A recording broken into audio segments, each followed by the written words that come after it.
Hello and welcome to the Best and Worst Pictures podcast. I'm your host, Jake, and with me, as always, my good co-host, Ian. That's me.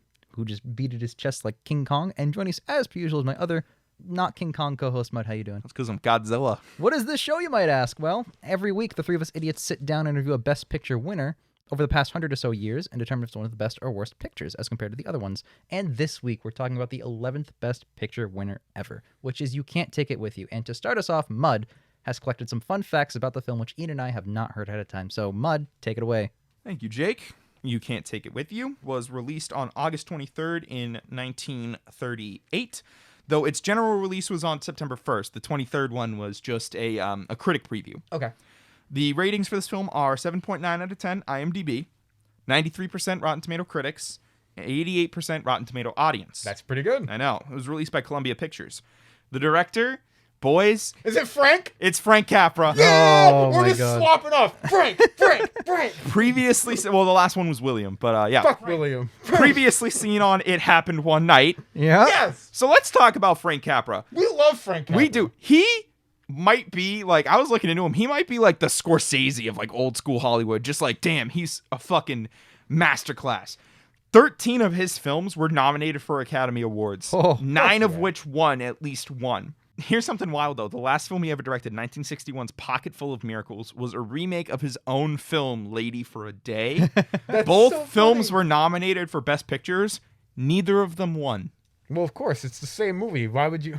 Yeah, I know. So he directed the same movie twice because it was a remake, and both got nominated for Best Picture? I think, yeah. That's Holy pretty sick. shit. I know. That's how... Like, Is this our last Frank Capra movie for the show? I hope not. I don't think so. I'll get back to you on that, because Okay. I don't know. For the actors in this film, first off, we have Jean Arthur, or as she was born, Gladys Georgiana Green. Okay. Triple G. GGG. There you go. Triple Guys G. Grocery Yeah. Games. Some other films she was in include Mr. Deeds Goes to Town and Okay. Mr. Smith Goes to Washington, Frank Capra classics. But here's the best part. Her last film was actually a non-comedic role as a homesteader's wife in the 1953 film Shane, the movie from Logan. Oh, interesting. Yeah, that old cowboy movie. Interesting. Okay. Okay.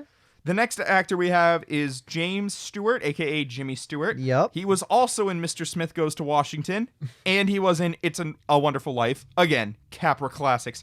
He's also in Rear Window and Vertigo. Yes, I've seen both of those. They slap. Yeah, he's the guy in the wheelchair. Yep. Awesome. Okay. He also appeared in The Greatest Show on Earth, which we will be watching at a later date for this film. Yes, we I will. mean, for this series. Mm-hmm. Lastly, Ian, I know.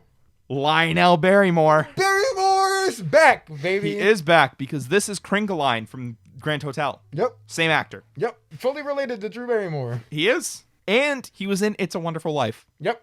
And A Capra classic. a Capra classic.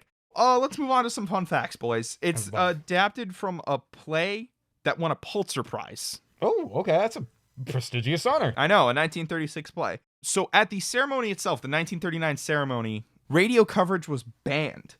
But a reporter from KNX Los Angeles, who had been reporting on the Academy Awards since 1930, locked himself in a booth and was broadcasting live for a few minutes Oh, That's sick. before security broke down the door and grabbed him.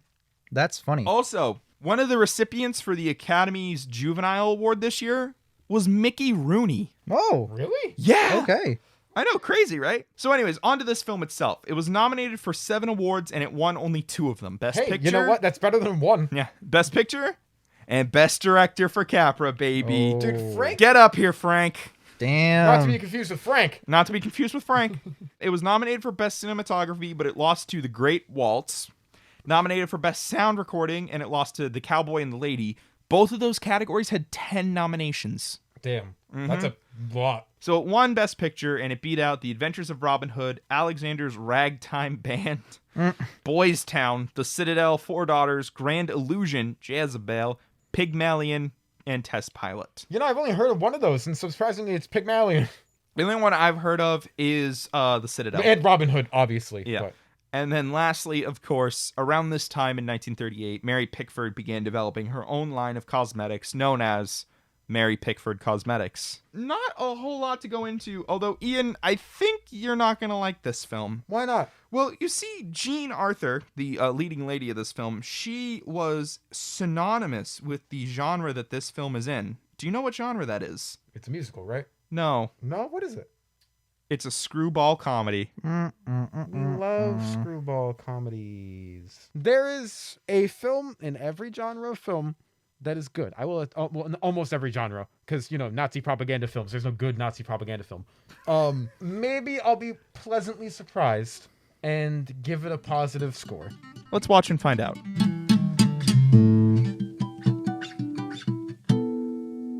We just watched You Can't Take It With You from 1938. How are we guys feeling? Really feeling good. good. That was a really fun film. Glad we all liked it. Hell yeah. This is an awesome movie. A lot of these early films, if I can start, we see like the forerunner, like the basis, if you will, for like what would become like classic tropes in certain genres and like the formulas of certain films. Like this is the classic like two lovers from different families have their families meet, hijinks ensue. Yep. It's Romeo and Juliet-esque in a way. Right, but it's more comedic. It's more comedic Yeah. than a satire. Yes. I liked it a lot. It's fucking funny. It's amazing. It is It's funny. so Yeah. funny. You know, because usually these movies, their idea of comedy is, look at this guy, he's got a stutter, what a fucking retard. Oh, look at this man. He fell down. Oh, what a fucking moron. You Hey, know, he's black. That's the whole joke. like Yeah. that James Bond movie where they're like exotic monsters and it's like an Arabian woman. It's Yeah, Jesus like, fuck. oh my God. Yeah. Yeah. Yeah, there's some bad shit in film. But like this movie's genuinely fucking hilarious. No, it's very, very There's funny. some really good lines that I can't remember off the did I write any down? Let me see. I wrote down when they were calling him. He picked up the phone. No, hangs up. Oh, that was so funny. He's in the Dude, I was Mr. done. Kirby's in the office and he picks up the phone. Doesn't let the person on the line get a word and he goes, "What? No," hangs up. Hangs up immediately. Yup. Like, just shit like that made me giggle incessantly. Can Oh I my compliment this God. movie? I know you guys probably No, hated go the right movie, ahead. We're just but I'm spraying just gonna, right now. yeah, all right. I'm about to spray directly into this microphone here. I am absolutely shocked that a film from the 30s depicting a rich white family with housekeeping people who are all black was not full of racist stereotypes and commentary.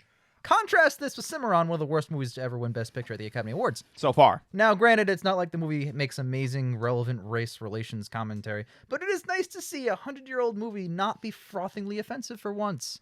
Yeah, their housekeepers are obviously like they like being there They're- beyond yeah. just Yup. like this actually feels like an environment where like Because they were everyone- going to move with them. yeah, so- everyone's poor and they all live together. And obviously, this film's set in like the 30s, so you can't be like, oh well, there's. I did know, man. Even the poorest poor white family Yeah. still richer than the black folks. Yeah, that is true. and there's that. But like Reba and them, I can't Reba remember. and Donald. Donald, that's the guy's name. I can't remember all the characters. There's so many. There's a lot. This Understandable. is an ensemble. Right. Yeah. But like Reba and Donald, they felt like they Family, were, yeah. they talked back. They had one-liners. Like they were funny, and it wasn't just funny because they were being painfully racist Yep. stereotypes. That's very, Yeah. very good. Funny. I you know, actually, like, genuinely good writing and humor. Yeah, no, I'm really impressed. Like, I'm genuinely shocked that a movie from this time period, in this style, that won Best Picture, no less, is relatively tame with the We're race. gonna fucking talk about that next movie. Yes. Oh, yeah. I Gone know. with the Wind, baby. But we're not Before- talking about Gone with the Wind. Before you We're get to talking your about fun facts, then I know a lot of shit about Gone with the Wind. We're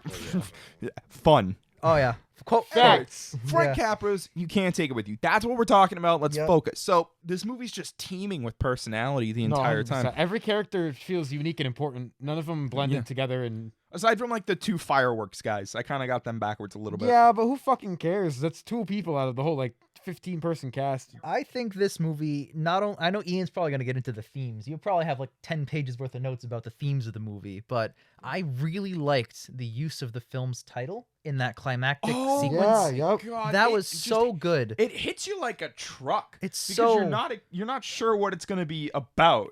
that is probably I'm going to say it's my favorite case of a movie saying the title in a movie. Yeah. No, I like Tenet. Where he goes, Tenet. I have a word for you. Tenet. Yeah. Wow, very groundbreaking. I like that. Fucking love I that like, line. what are we, some kind of Suicide Squad? Come I on, like guys. in Spider-Man when Willem Dafoe goes, "I'll get you, Spider-Man." Yeah. The title of the film. No, what are we, some kind of Suicide Squad? Hello, fucking comedy you've gold. convinced me. Suicide Squad. I rescind my entire argument. Award-winning Suicide Squad. No, So the context to give some background. Mr. Kirby and his son, and then oh my God, everyone calls him Grandpa. All end up in the slammer after a bunch of fireworks go off. And there's the rich versus poor argument, and finally Grandpa just kind of goes off, not in like an angry way, but just in like he kind of starts to wax poetic. It's pretty angry. It's angry, but it's not like rage. Yeah. It's annoyance. Yeah. And he finally gets to the part where he's like, Mr. Kirby, you spend all your life chasing after money, but what's it going to get you? Because in the end, when it's all over, you can't take it with you. Yeah. Like, I was sitting here, I'm like, Damn, like this movie just fucking disarmed me, because it's been like a funny little comedy, and Yeah.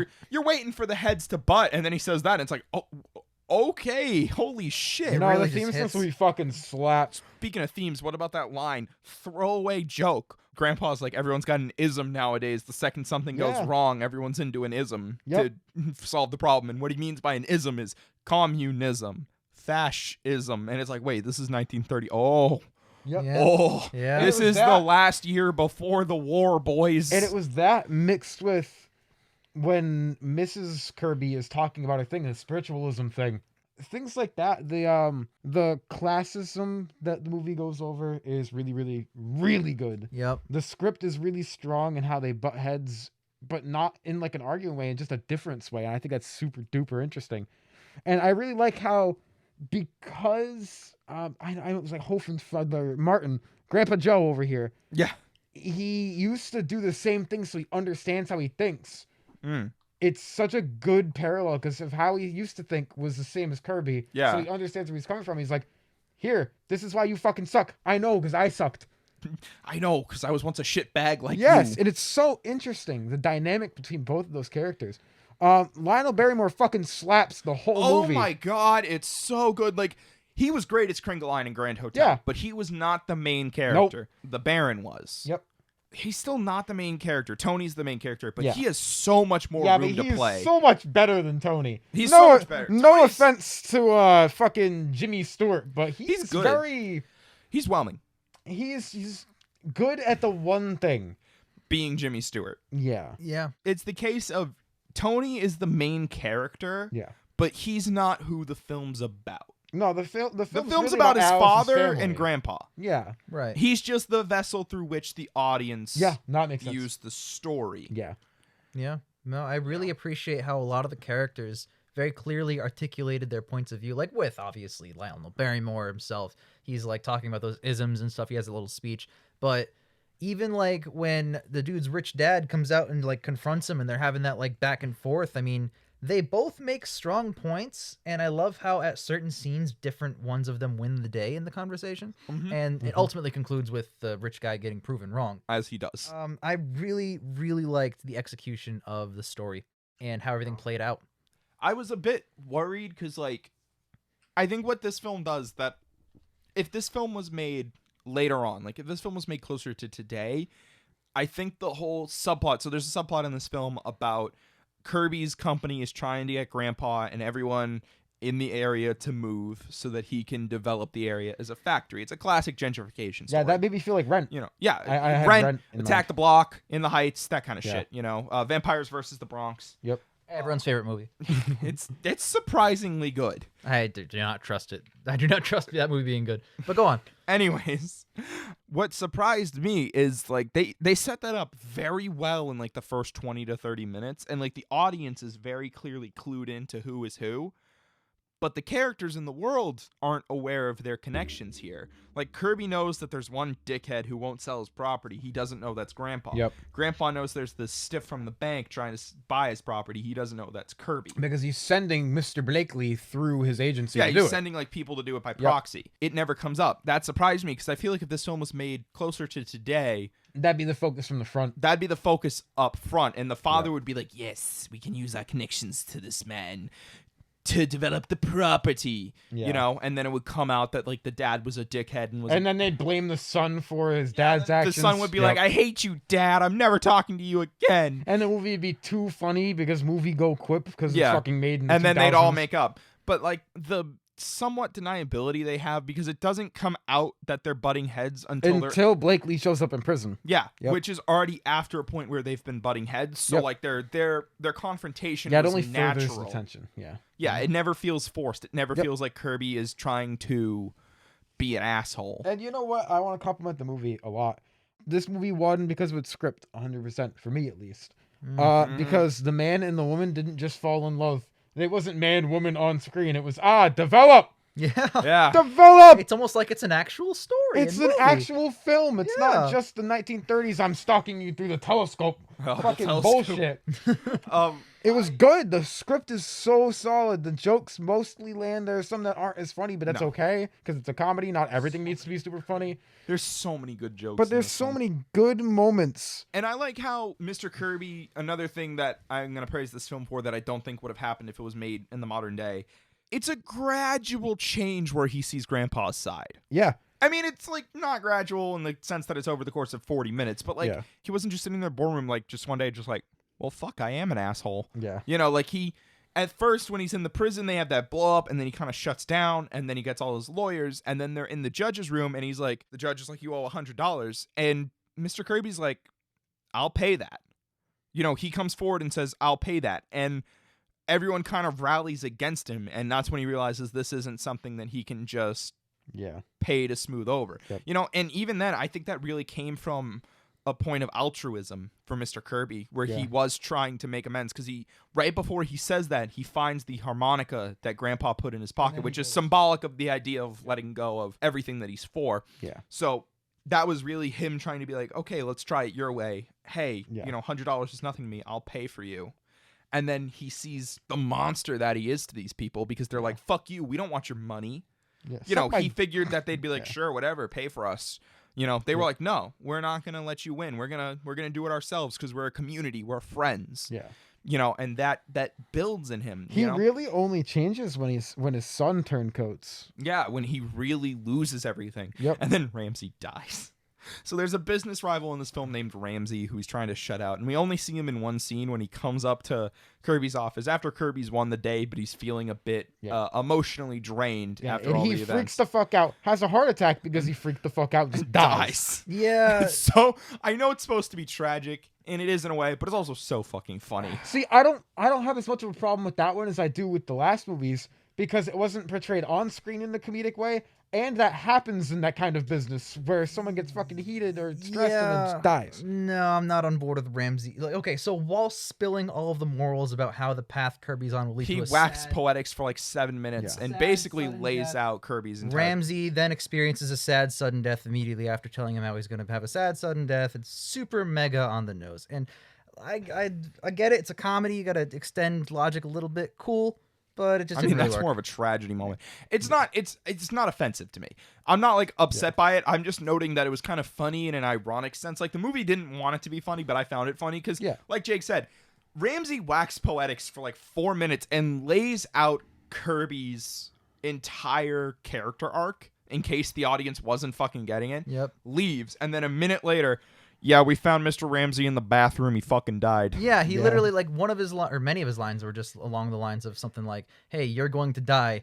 You're going to end up just like me, and then you're going to die." And then he leaves and dies. It's like, You know- oh my god. And then you contrast that with Grandpa's speech, where it's more subtle, and he's like, you know, you can't take Yeah. it with you. Yeah. Like that's good. Both very blow up emotional, but Yeah. different spectrums of the blow up. Again, the Ramsey scene, like, I'm not bringing it up as like a blatant, like, oh my god, why was this? It's just like No, it's a good scene because his argument is a good argument. it is a good argument, but then he just dies, and I'm like, well, that's fucking hilarious. Yeah. You know.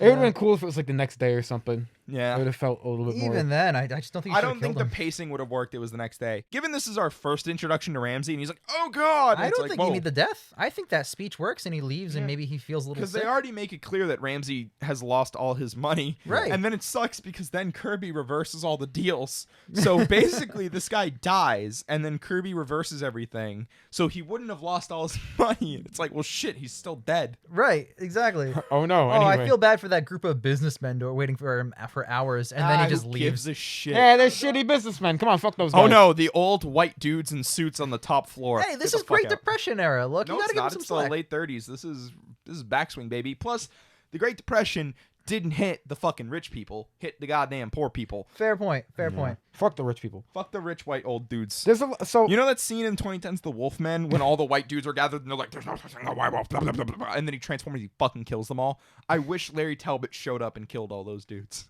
I want to talk about some of the things that aren't as strong. They're not like problems, but they're just like they didn't age well. What's up with the Footloose scene in the park? Yeah, I don't understand that. They're these kids. They're at least like these streetwise kids who are just like, hey, Sonny, you want to learn the Big Apple, the dance? Yeah. And there's one kid with an accordion, and they all start dancing. And then freaking Officer Footloose over here. Officer Kevin Bacon shows up, and he's like, there's no dancing allowed. And then they run off, and then the scene ends. What's up with this Footloose cop? What the fuck's this scene? There's straight up a Footloose scene. Like, it's so weird. It's the most 1930s thing. You said it yourself. It's the most 1930s thing I've ever seen in a movie. Because they're like, the kid's like, say, you want to learn the Big Apple, mister? And he's like, that's illegal. And the kid goes, so is necking. And it's like, what the fuck? See, I see it as like fitting because the whole film, it's got that whole kind of mentality. But that's also just how Jimmy Stewart talks. I mean, that's how a lot of characters in the movie No, talk. but that's how people back then talk. Right. But it's just so funny because it's like this dialogue is just so divorced from my understanding of English lexicon. I'm like, what the fuck is necking? Yeah. Be in the year like 2110 and you're gonna be watching fucking movies from nowadays, like a fucking like video, and it's gonna be like, yeah, fucking yeet, bro, and you're like, what the fuck are these kids talking about? I hope yeet makes it like long lasting. God, I hope pop yeet culture gets word of the year this yeah, year. Even though word it's been every around. year. It deserves it every year. Yeet. The technical work with the fireworks is pretty astounding. Yeah, Oh I my got god, that there's as an well. extended shot of that house basically blowing up. The production in this movie is really, really good. Some of the outfits were a little whatever. Like the outfits in the house, they were kind of just there. But like This isn't a movie that's really concerned about the costuming. I was about to say this movie isn't focused on the costume like a Broadway Melody Or a the- period piece. The or- last musical one we watched. The Great Ziegfeld. Yeah, thank you. You know, where part of the performance is the costumes Yes. they're wearing. This is just, it's supposed to be set in the contemporary, so honestly, they probably were like, just show up with whatever you were going to wear. Exactly. You know, aside from like the businessmen who need to be dressed in Yeah. business, they aren't drip kings like the guy was in the last film. There are just so many characters in this movie that are great. I just can't get over how good of it because the ensemble cast in these movies normally fucking blow. Like normally it's like one good guy and then 50 dudes who suck. The last film we just watched, we talked about how Paul Mini as Emile Zola carries that film Yeah, he was the because only there's really great nobody actor. else. Like the guy who played Dreyfus, he was fine, but he's not in the movie. Yeah. You know, he's in like maybe 10 minutes of it. And you know what? I think we can all agree that the best ones so far are the ones where more of the cast than not is doing a good job. Yeah. Mutiny, everyone's doing phenomenal. Like that's a really good, solid Mutiny, cast. this, it happens. Grand It Happened Hotel. has a really good cast. Yeah. That's just Clark Gable's fault. Yeah. Grand Hotel. The only one I can think of where like the performances don't stand out to me would be All Quiet, but that's because that movie's just so powerful with its messaging. Yeah. That and it's focused very heavily on one guy most of the time. Yeah. Yeah. Plus, like, kind of the point of the movie is that The isolation. people disappear Yep. in that world. Yeah. Yeah. I really appreciate. There's a sequence, kind of towards the end. There was a courtroom scene. Oh my god! I got a bit of a thing. It's a very good judge. Literally everything I said negatively about the courtroom scenes in the last movie is completely resolved here. So funny, and it's so good. It's That whole great. scene's amazing because, like, Yeah. they really play up. He's just this nice, sympathetic judge. You know, he's like, "Oh, I'm supposed to give you 30 days in jail, but you know, don't do it again." 29 Yeah, days. exactly. And You like just stay the night. there are real like if you watch like footage of judges doing shit, they do There's shit like plenty that. of real sympathetic judges. Yeah. And then as soon as the jury starts acting up, douche, douche, douche, not the jury, the people in the back. The people in Yeah, the back, the it's like crowd. douche, douche, douche, which is the correct thing to do. Like fuck yes, every single time he did it, and I was like, yes, my boy. My favorite thing was he didn't hit the hammer when Alice and Tony started fighting, but then when everyone else started talking over them, that's when he hit it. Because I'm just imagining he's up there and he's just like, "Oh, this is some juicy shit. Shut up! I'm trying to watch.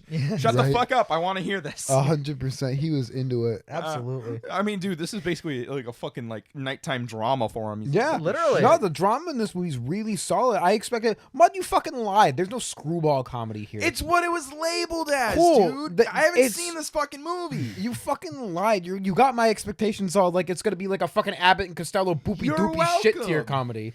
You know? You're welcome, That's then, like- because now you enjoyed it more than you expected. That is true. Listen, I go off of what I read online, and what I read is this is a screwball romantic There's comedy. just a couple so I'm of gonna weird pitch people in it. as Yeah. a screwball romantic No, when I comedy. think of screwball, I think of like, oops, I dropped my pussy. Like, here's my fucking, I fell. The only film I think of when I think of the term screwball comedy is The Invisible Woman, which is the female spin-off of The Invisible Man.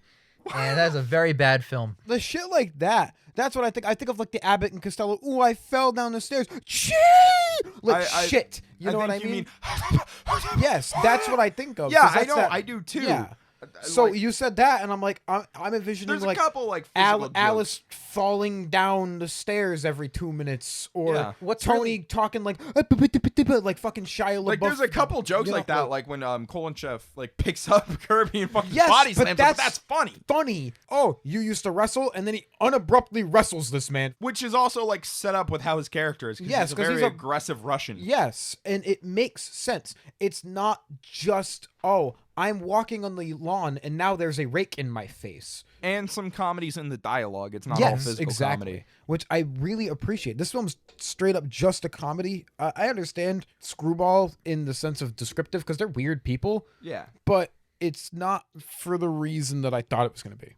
Well, yeah, that too. And I really want to talk about the timelessness of what makes good comedy, because if you look back at this movie, most, if not all, the jokes still hit and still land. It's a good like 80%. All the humor is still here and it still packs a punch.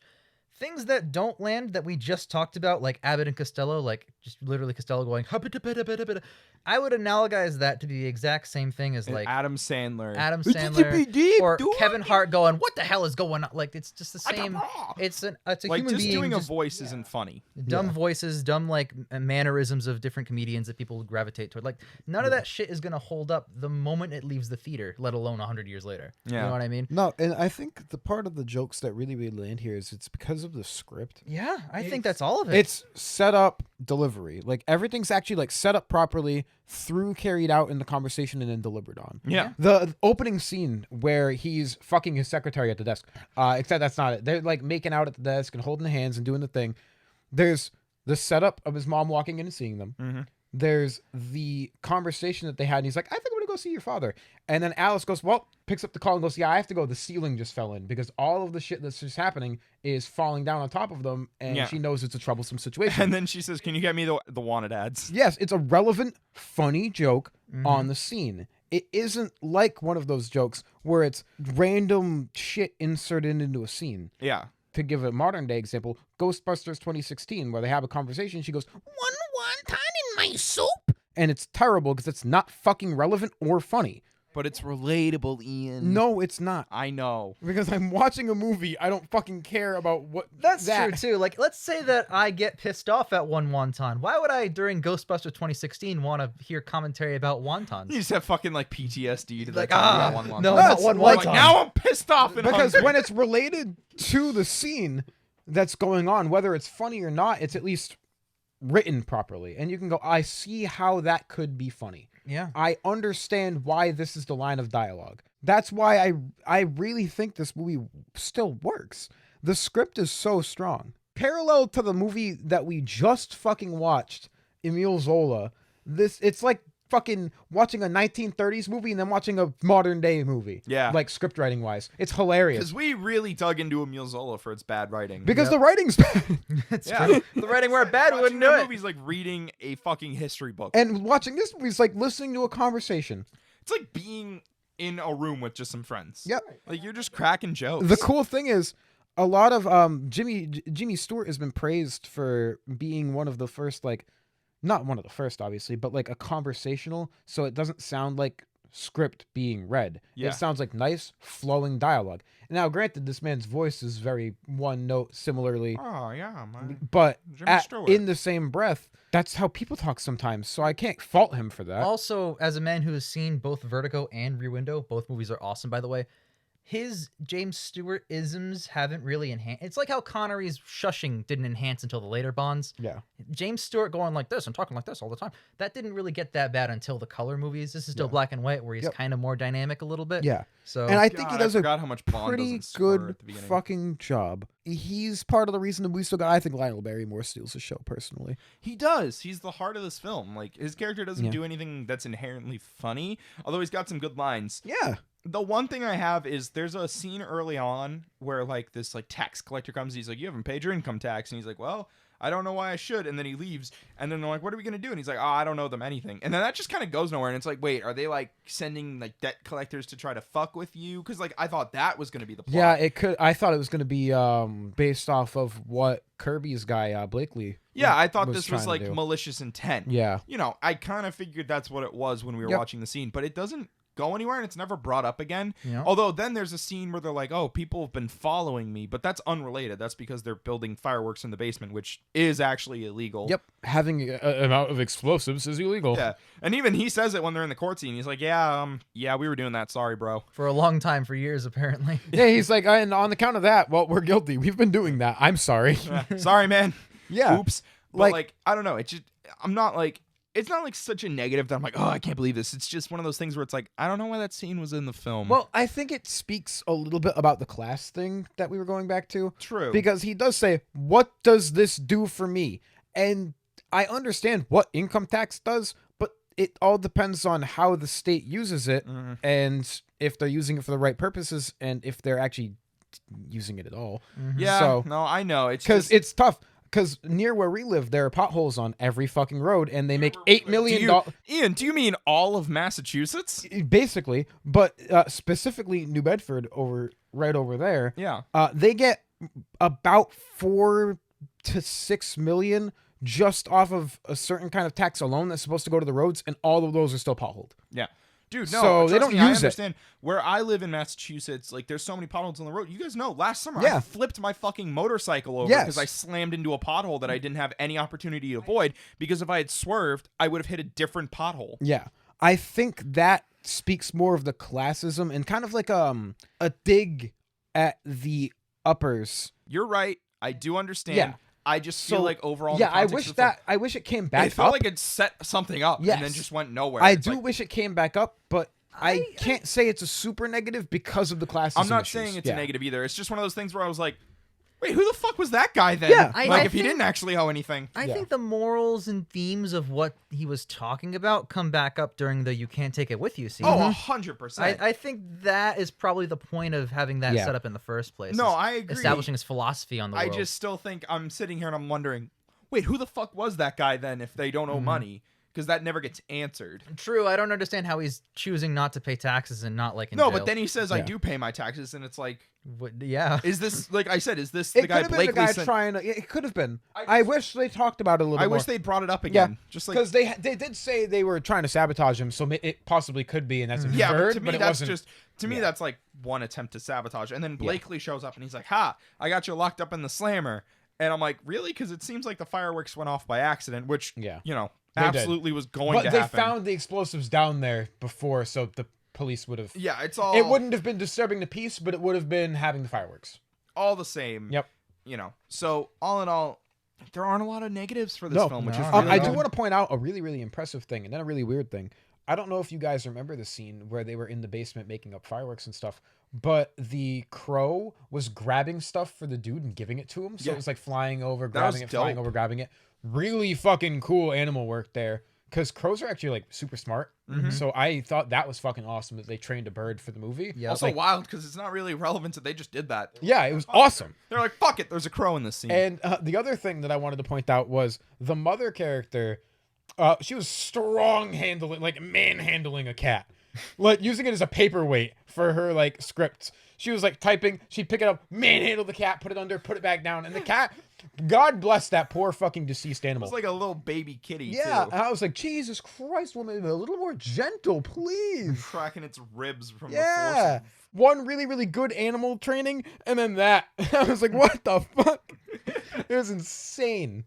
It Yeah. was pretty No. interesting. Well, But on the we normally you know filmmaking whatever we talk about film on the filmmaking show. Main thing. What?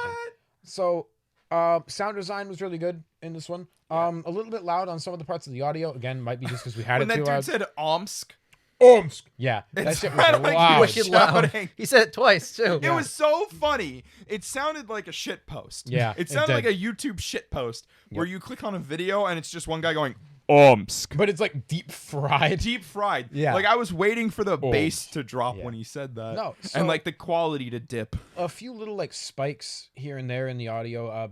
So the mixing is, I would say the mixing is good, not great, because most of the time it's pretty good. We're approaching really good sound design, which has been a problem for these And films. the film only did one of those weird cuts once. Yes. And it was right before the fireworks blow up scene, so they probably fucked up once and had to retake it, I would assume. Yeah. On just the outside part from the window.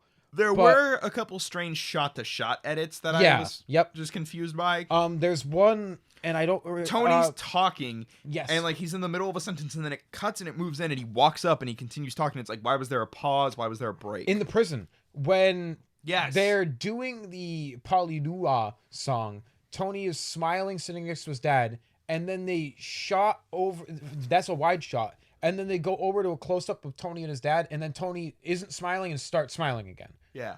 So I think, like, there's a little bit of editing issues. Those are just tiny little, like, I continuity think it's errors. still good, not great. I think that kind of just stems from they can't really check the footage on scene, so No, they that's- can't be like, oh, that's weird in this shot, you're smiling, let's do it again, but you're not smiling, so we can have continuity. I think it's important to note because we've been noting it in all the prior ones. No, I know. And I do want to judge all the films from a technical standpoint, because if this happens in modern day film, I think it's way more egregious because of all the amount of people they have working on it in digital. Yeah, you can literally watch the footage back like 2 seconds later. It's like in New Mutants, where she has a line of dialogue and they cut her off mid-sentence to start a new sentence. She's like, and then, and I'm like, what the fuck? Like that kind of editing. In a modern day film, that's way more fucking egregious because of how easy it is to, it's not easy, but how much easier it is to edit digitally than it is to edit film. Yep. Yeah. Jake, when you edit our reviews, do you have to physically print them, rip them? Charlie Chaplin, that shit? I don't want this frame. Rip. For those of you who are first-time listeners, I often bring up the scene from the Robert Downey Jr. movie Chaplin, where the guy edits a take, which takes all of 0.2 seconds for Mutter Eye, and he actually spends like time tearing off the reel of footage, ripping it with his teeth, taping it on a new way, and it takes like collectively like an hour. Like, oh my god! But he's like ripping it. Whereas when you and I are editing stuff for the show, it's literally we hit Control C at the scene. We know we cut in the little like timeline on our fucking editing software, and then we watch for 20 minutes, and we're like, all right, nothing funny was said. Delete.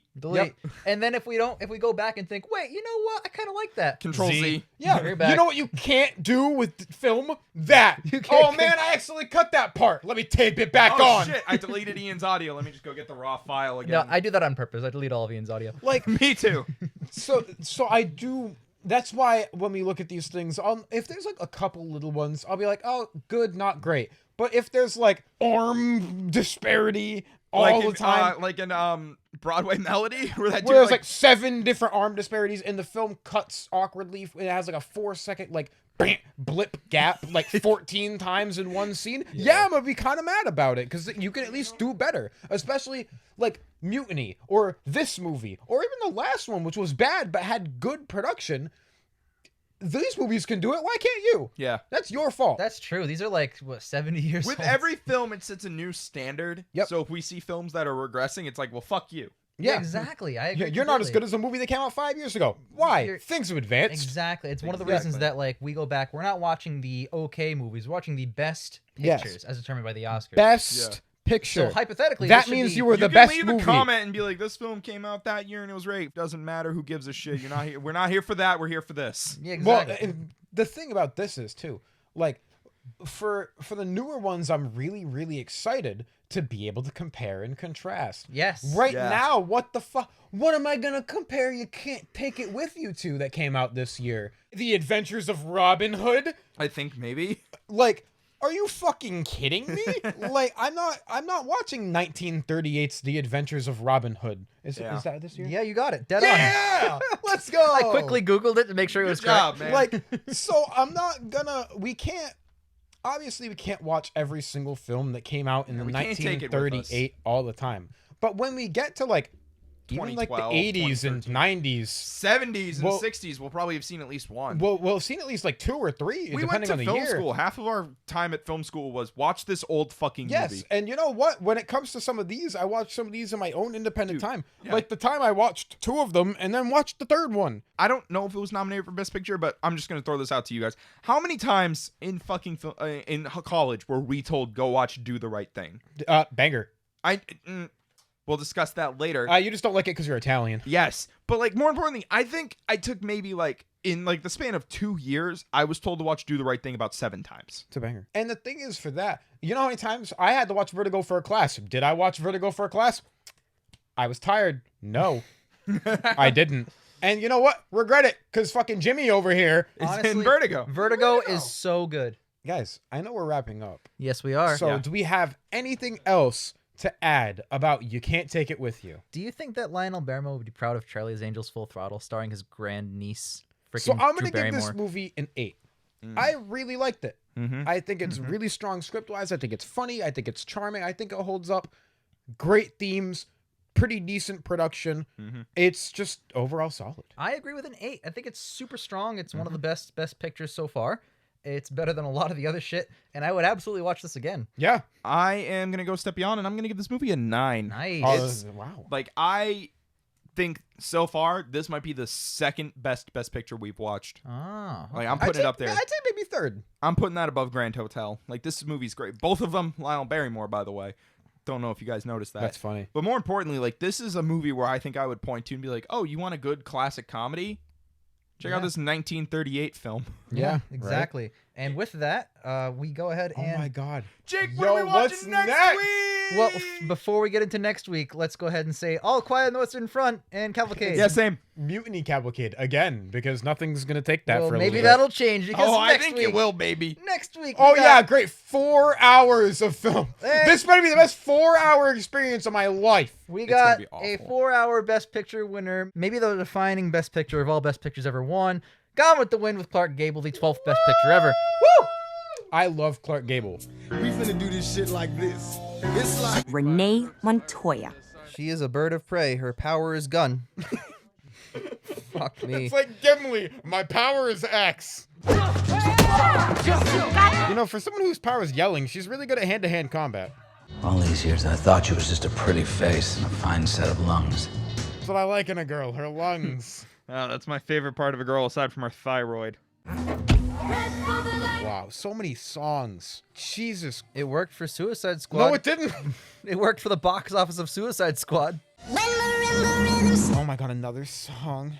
Well, you know, we're 40 minutes in and we need to introduce another character. Well, we've already seen her 3 times. Yeah, but this is her intro.